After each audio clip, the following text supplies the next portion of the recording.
Start. एक लकड़हारा था, वह रोज प्रतिदिन लकड़ी काटने जंगल में जाता था। एक दिन वह नदी के किनारे पेड़ पर चढ़कर लकड़ी काट रहा था। लकड़ी काटते काटते उसकी कुल्हाड़ी जो है वो पानी में गिर जाती है। जब वो पानी में गिर जाती है, वो पेड़ से उतरता है और वहीं पर बैठते, नदी के किनारे पर बैठ के रोने लग जाता है। रोते रोते जल नदी में से जल देवता बाहर आते हैं और लकड़हारे से पूछते हैं, आप क्यों रो रहे हो? तो लकड़हारा कहता है, मेरी कुल्हाड़ी पानी में गिर गई, इसलिए मैं रो रहा हूँ। जल देवता कहते हैं, अच्छा।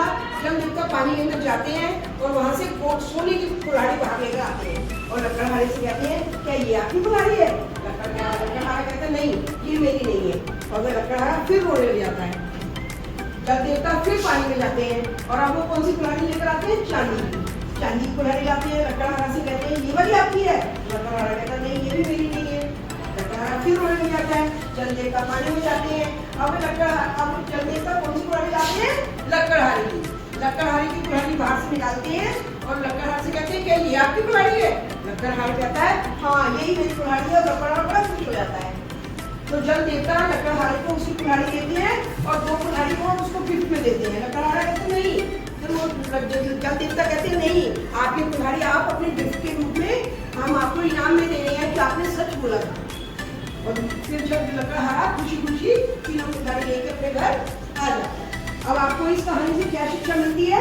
कि हमें सच बोलना चाहिए, हमें अपनी ही चीज को अपना कहना चाहिए।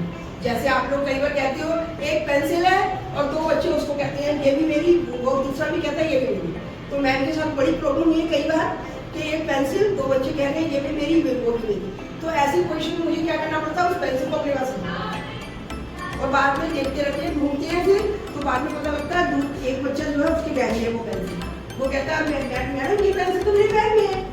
फिर वो पेंसिल किसकी हुई? दूसरे बच्चे की। फिर मुझे देनी पड़ती है। तो आपको क्या इस कहानी से मिलना है कि आपकी चीज अपनी है, जो आपकी चीज है वही आपकी है, आप उसको ही कहोगे ही नहीं है, दूसरे की चीज को कभी नहीं भूलो। कहानी कैसी लगी?